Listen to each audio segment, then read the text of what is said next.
السلام عليكم، ازيكم عاملين ايه؟ يا رب تكونوا في احسن حال. اللهم صل وسلم وبارك على سيدنا محمد وعلى اله وصحبه اجمعين. النهارده ان شاء الله هنعمل مع بعض طريقه سهله وبسيطه للبسكوت. المقادير اللي معايا طبعا انا مضاعفه الكميه علشان انا عامله كميه كبيره، فانا هقولك مقادير على قد اللي انت هتعمليها. اول حاجه معايا كوبايه ومعلقه زبده، ومعايا نص كوبايه نشا، نص كوبايه زيت، كوبايه سكر، وبيضة واحدة، ومعلقة صغيرة بيكنج باودر وفانيليا، وثلاث كوبايات ونص دقيق. بس مش هتحطيهم كلهم، هتحطي 3 كوبايات وربع بس، على حسب ما تشوفي انت يعني هتحتاجي تاني ولا لا، لان نوعية الدقيق مش زي بعضيها.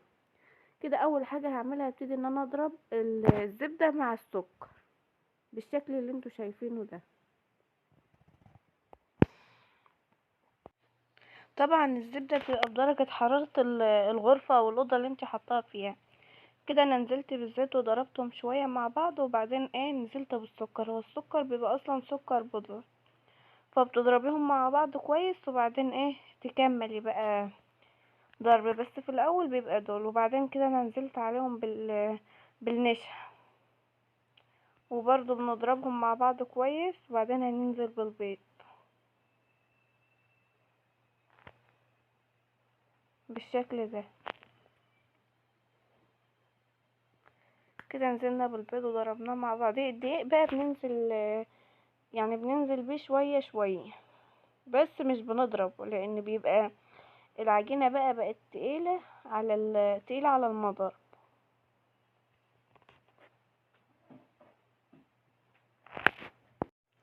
كده العجينة خلاص بقت جاهزة معايا، هبتدي ان انا اشكلها بقى. طبعا انا عملت صوابع زي ما انتوا شايفين، وكملت بالباقي اشكال اللي هي زي الوردة المدورة دي. عملت يعني اشكال كده وكده، حطيناها في الصينية ودخلناها الفرن وطلعت بقى بالاشكال اللي هتشوفوها معايا دلوقتي. كده ده الشكل النهائي للبسكوت بتاعنا النهارده. يا رب يكون عجبكم. لو عجبكم ما تنسوش تعملوا اشتراك في القناه وتفعلوا الجرس علشان يوصلكم كل فيديو جديد، وتعملوا لايك للفيديو. شكله جميل وطعمه اجمل. والسلام عليكم ورحمه الله وبركاته.